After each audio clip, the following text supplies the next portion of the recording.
Ideas for Impact, a new podcast where innovation meets sustainability head on. Let's take a fresh look at how we do business. Changemakers are innovating solutions to some of the toughest challenges we face in our world. In the process, they are creating their own mark on industry. Our guests are rebels with a cause. They are tearing down barriers, redefining success, and leaving a mark on their industries. Our guests are the disruptors who refuse to settle for business as usual. Join us to unravel the lessons learned behind their failures and their triumphs and uncover the hidden opportunities for positive change. Co-hosted by me, Joanna Buczkowska-McCumber, and my friend, Deborah Host.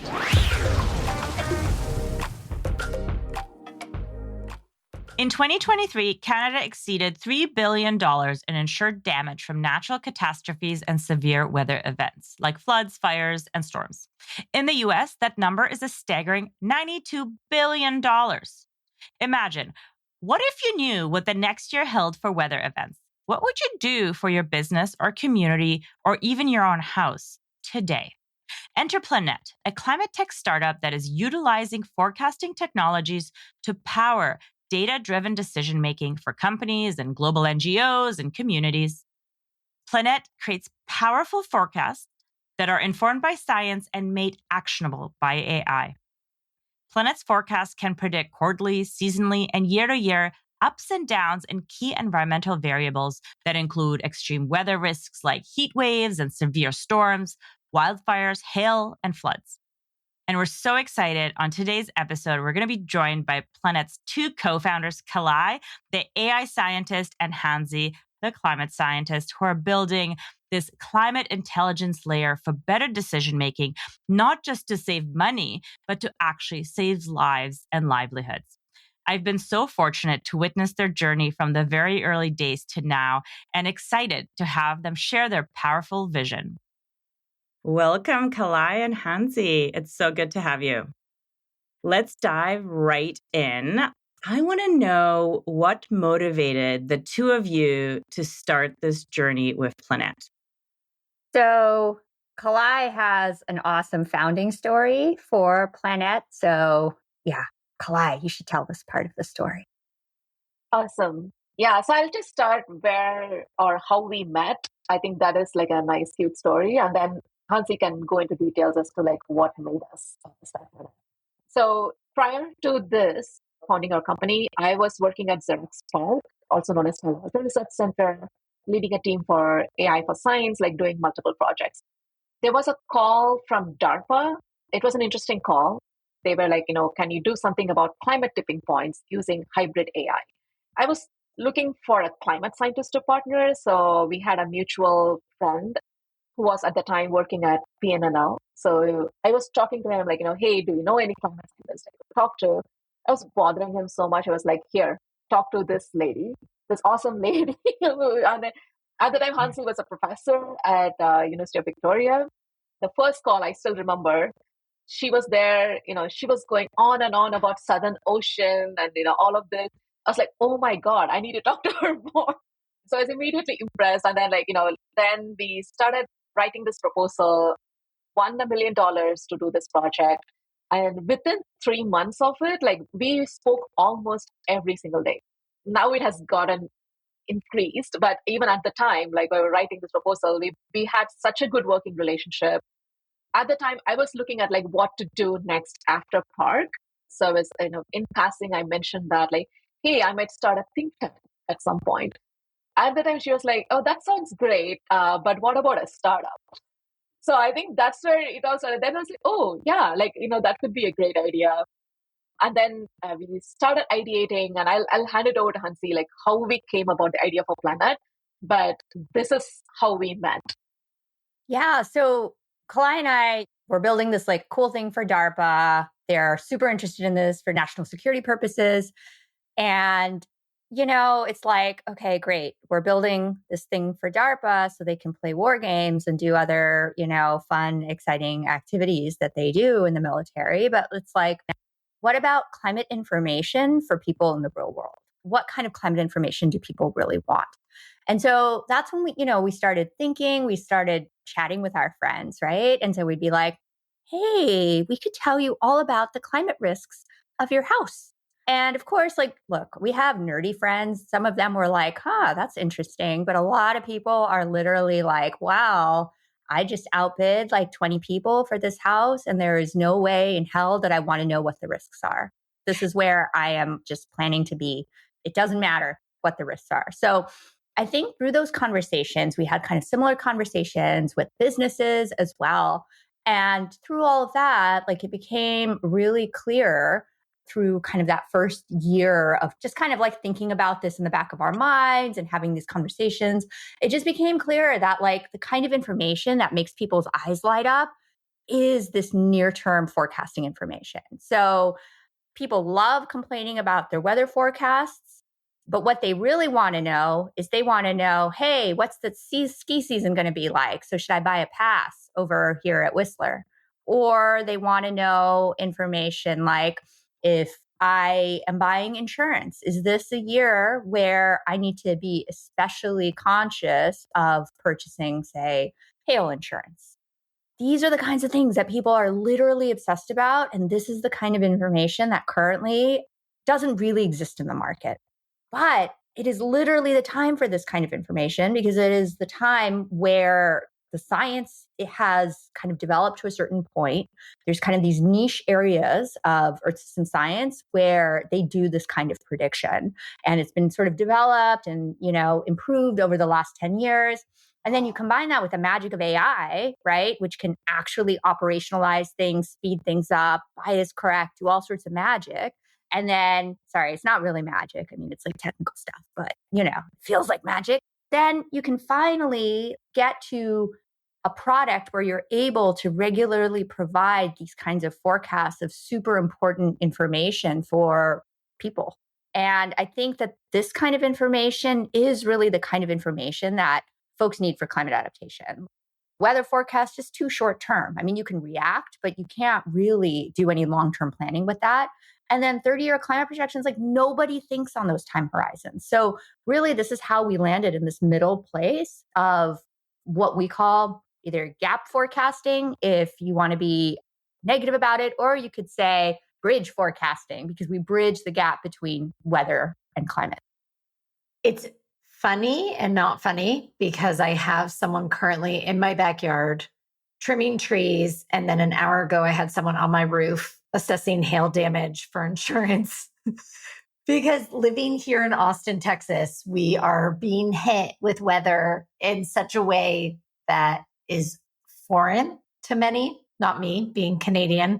I'm used to cold winter storms, but when you get these wild weather events in a place where the majority of people are not used to it and where the infrastructure is not set up to handle it, there are a lot of problems that you have to deal with. And this all brings me to another question around Planette being in the space where you're forecasting our climate futures, and businesses are able to use that information to help them mitigate risks. So back to the impact piece, how does Planette as a tool and service create a positive impact on our environment? Like, how does that piece all work? Kalai, do you want to take this one? I want to start with a TEDx that I gave recently because that's a nice example where we can start.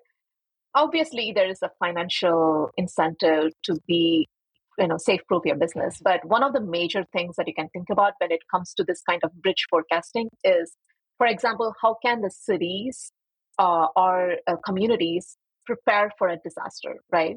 Of course, when you think of weather forecasting, it can tell you, what's going to happen in the next 14 days or 20 days. That could be too short when it comes to preparing for something like a heat wave or a flood. So cities have to mobilize resources for that. And communities have to prepare. I mean, they need time to prepare. They need at least months or years in advance to capitalize on that. So some of the things that we have been looking at is like working with governments on that front. It could be for disaster preparation. For example, we have been talking to the UN and some of the cities as well. Another place is just the agricultural production itself. That's where governments also participate in, because they have to think about the food security/insecurity when it comes to these things. If there's going to be an event that's going to happen 3 months to a year from now, they have to prepare how to protect that, because down the line, it's going to affect people when they're about to receive the food products and produces. So those are many ways. I mean, disaster preparation is the number one you can think of when it comes to short term.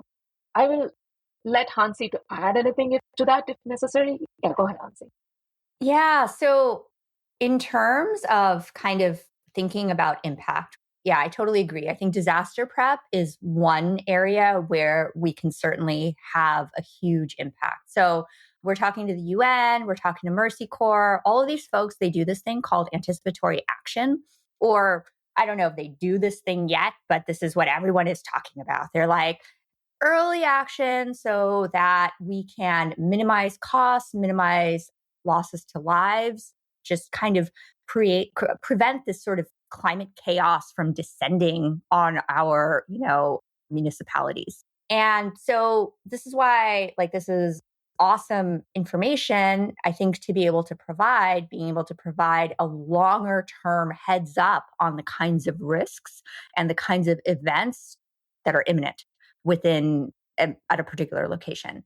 So that's definitely one area. Now, the thing is, being an impact-driven company, an emission-driven company, at the same time, we do need to pay our employees. We need to keep the lights on. We need to do all of that good stuff, right? So then the question is, okay, so if you're an impact-driven company, how do you do that? Because honestly, you're working with the UN. I mean, you're lucky if you get costs paid. There's no profits, no nothing, it's just they're providing this information for helping literally the most underprivileged folks in the world. So, I mean, it's not like this is where we're going to try to make a bunch of money off of people, right? So then you get into, okay, so how does a company like ours survive? So in our case, right, we can provide these sorts of environmental forecasts that can be used to predict commodities and commodities prices. Well, guess what, right? There's a very clear link to trading.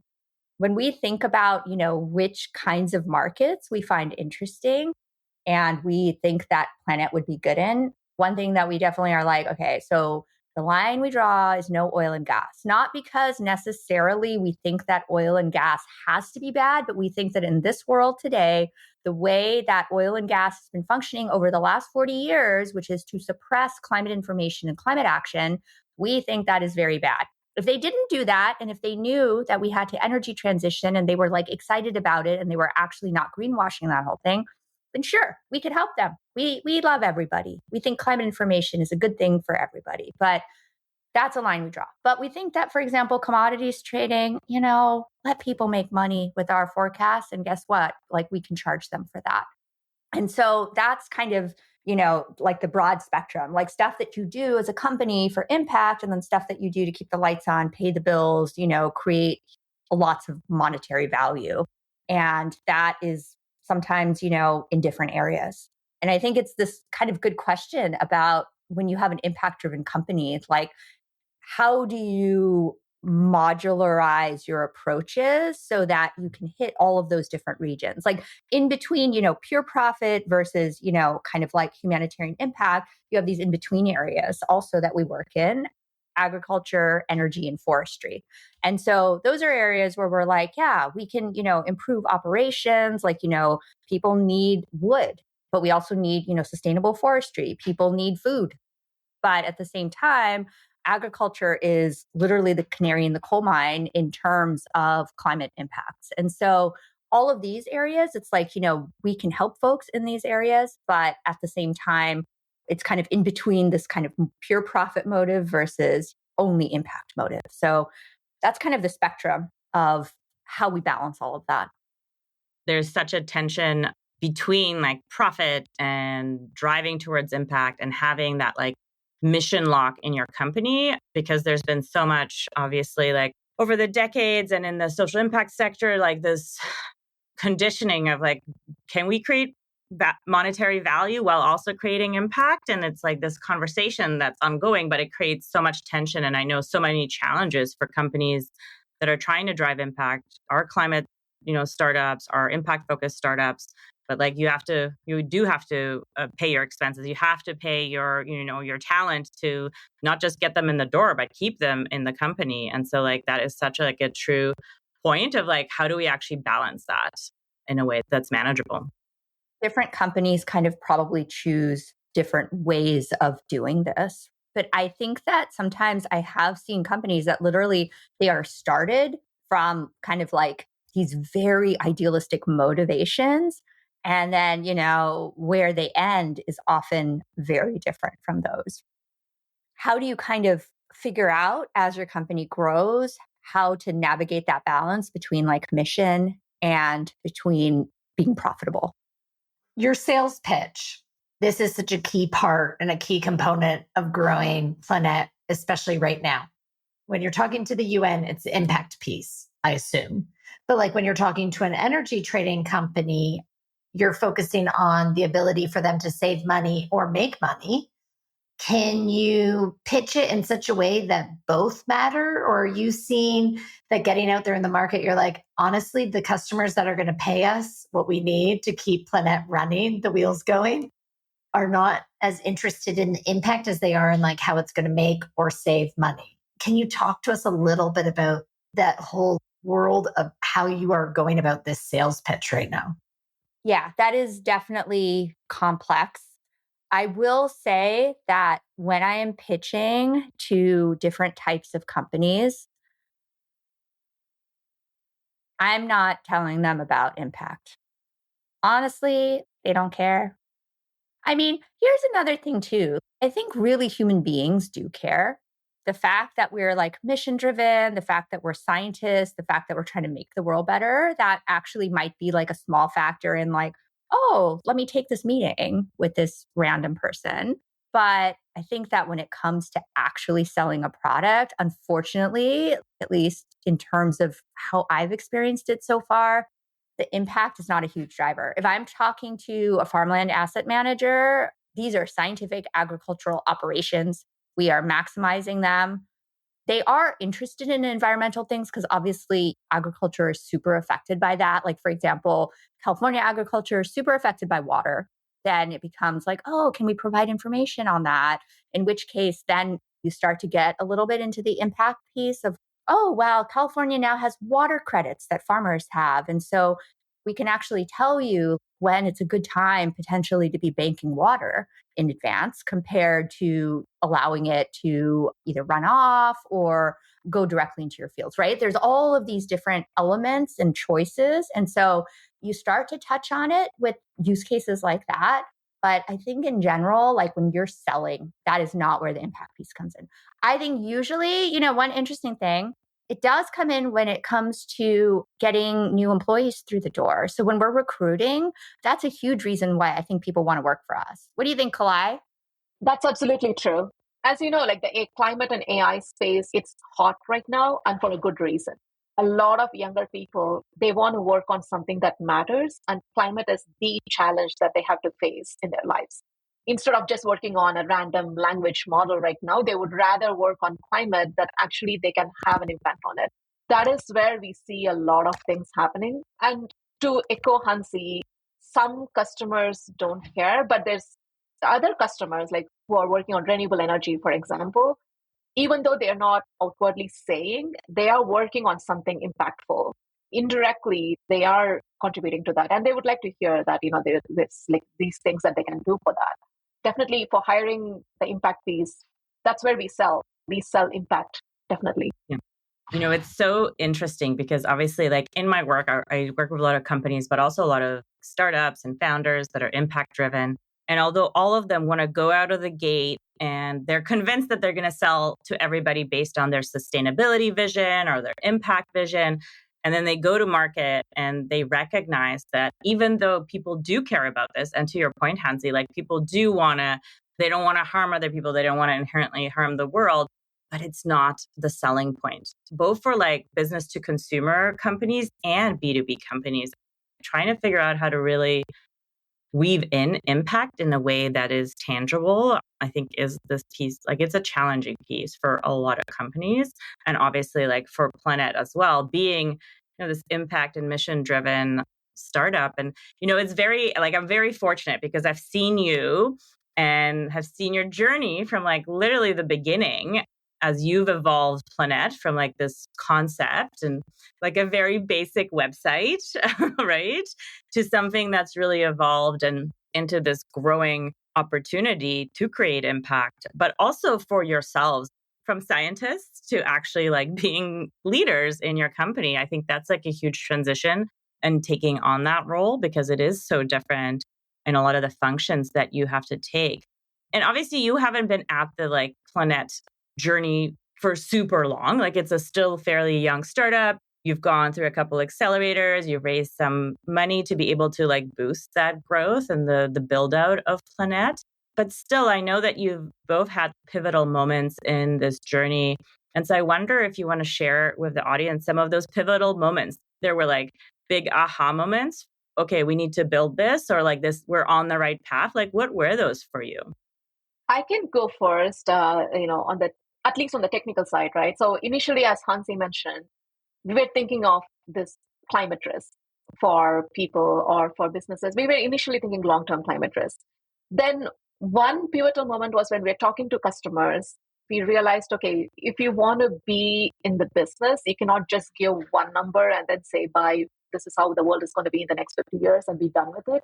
There needs to be some sort of a repeatability in the business. I think that's where the idea of the bridge forecasting came to us, because we need to go to the customers and say like, hey, now here's a new number and here's what's going to happen in the next 3 months. That was a huge pivotal moment for us. We thought like, okay, then we narrowed down, okay, this is where we want to be. And then we started focusing on that.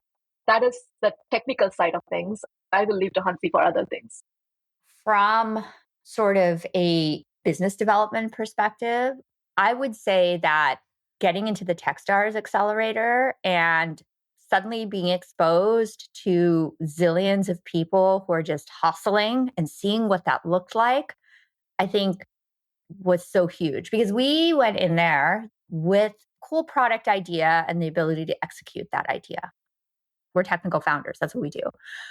I think that we left that accelerator literally with like a full-fledged company. Like, we had a go-to-market strategy. We had like a financial model. We had huge network of connections suddenly that opened up because of that accelerator and all of the networking that it allows, both with other founders, as well as with investors, as well as with people in the community who are like, we love startups. We're going to just connect you to everybody that we know. It was so great to suddenly grow that and appear on the map. And then, I mean, fundraising is never easy, but it kind of just happened from essentially conversations that we were having throughout that accelerator. And I think, honestly, one thing that people will say is like, oh, well, you didn't really meet your lead investor through the accelerator. And that's true. But I don't think the lead investor would have invested in us if we hadn't gone through the accelerator and sort of acquired that knowledge to build out those other portions of our company that we were able to do with the help of that accelerator. Those moments and the support networks or places that can change the trajectory for teams and companies. And I've seen that happen quite a lot. And for you too, because I've seen you go through other accelerators or like have other conversations. And I'd love to like dive into this, because you did choose obviously an American accelerator and you've sort of chosen to build the company in the US. But I'd love to hear like your experience between Canada and the US, because that is a big conversation. Like, we talk to founders and people that work in startups, and some of them choose to stay in Canada. Some of them aggressively go into the US because they see opportunities there. So I'd love to hear from you. What was part of that decision making to really go down into the US? I think our initial strategy was like, we wanted to get US SBIRs. I think that was the reason why we thought like, okay, fine, we have to incorporate in the US, because SBIRs, these small business grants that the US government gives. So we wanted to capitalize on that. But at the time, we didn't have a clear idea. So we thought of applying there and everything. But as time progressed, I'll talk the pros and cons of US versus Canada, and then Hansi can go to detail because she lives there. One thing about the Canadian ecosystem is like, if I had to be a co-founder, I need to go through a specific path since I'm in the US. There was like a huge paperwork that had to be done, which turned me off. Like, like I had to apply for an investor role or something like that. It was not straightforward for us to directly incorporate in Canada.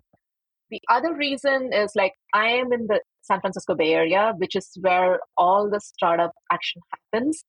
And I've seen it makes a lot of difference when the startups are founded here versus elsewhere. And I've seen places where people move their startups to the Bay Area.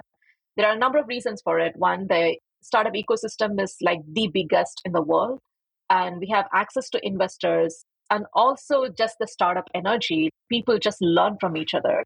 It's hard to get elsewhere. Being here, I've been exposed to things. So, our investors also came from the Bay Area, at least our lead investor. That's where all of those things came. And we chose Techstars Seattle because it was midway between Hansi and me when we wanted to go and participate in it.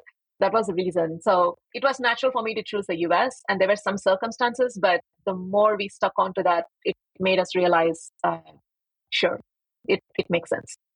Being a Canadian living in Austin, Texas, and having worked for the last decade in the US after starting a business in Canada, I would say that to me, there's no question that you would choose an accelerator in the US, especially right now. The speed at which business moves, the money in which is available for investment into startups at whatever size, scale, or stage, it's just that much bigger. There's less questions, less red tape. The US is, and I think will remain for the foreseeable future, a great landscape and environment, so long as you can get here, and for startups, especially in the climate space. All of that said, curious, leading into sort of the final questions of our podcast today, what's next for Planette? And maybe you don't know much more than what's next coming in the next 3 months. I'm not needing you to tell me much more than that, but just really like, what's next? So many things are next. So we have a launch coming up, which is super exciting. Launch is going to be probably end of Q2, maybe early Q3. So look in, June, July, something like that. We have so many awesome kind of pilot customers lined up for that. That's what I've been kind of building. My goal has been like, okay, so I need to figure out where there's the market pull for this kind of forecasting data. And from that market pull and that urgency, those are great markets to sell into and to expand in. So then that's like kind of the customer side. So Kalai should talk also about the product side. But going forward into the future, one goal of ours is to really be at a good financial position by, say, the end of 2025. So technically, we have like 2 years worth of runway, potentially even more if we're bringing in a substantial amount of revenue. Honestly, we can be at break even by the end of 2025, early 2026, if we do this right. To some extent, like honestly, I think that's a great position to be in. We could, if we wanted to, take on more investment, if say, oh, we found a great market that we just want to scale rapidly in and just go boom. But on the other hand, I mean, I also think that with climate tech, it's like such a new area that I do think that a little bit more like slower, more organic growth might be a good kind of approach, because unfortunately, like in our area, I have seen sometimes companies being sort of grown like into the ground just because the way that venture capital works, right? It's all about growth, and you're not even necessarily paying attention to, is that particular market or series of markets suited for that growth right now? It's like growth at all costs. So there's a lot of trade-offs there. I mean, I think the other thing too is that if we are at break even, it's like we are much more free to do these kinds of mission-driven, impact-driven projects in our company as well. So, all of these kinds of things, we're thinking about them. The way that I view us is like, this kind of climate adaptation, forecasting, helping people figure out how to adapt to this new warmer world, because we're not going back to the 1950s. We're not going back to that climate. It doesn't matter how much you develop your carbon capture. It's not going to take us back to that. Not in my lifetime, not in our children's or grandchildren's lifetime. If you look at the timescale of the carbon cycle, it's like 2,000 or 3,000 years. That's not going to happen. This is the kind of world that we have now and that we have to adapt to. So I want us to long-term be part of this solution. So I think that's kind of how we're thinking about growth and strategy. Clyde, you should talk about product too. Product-wise, we are heads down building at the moment. This will be our first launch in addition to the Hindcast that we have already launched. So super excited about that. One thing I would like to add is in the grand vision of things, like Hansi and I talked about this many times, we want Planette to be this foundational climate intelligence layer going forward for so many things. If people want to build their own parametric insurance for a random thing, they should be able to take our data and build on. That is our long-term vision, and we are on track to achieve that.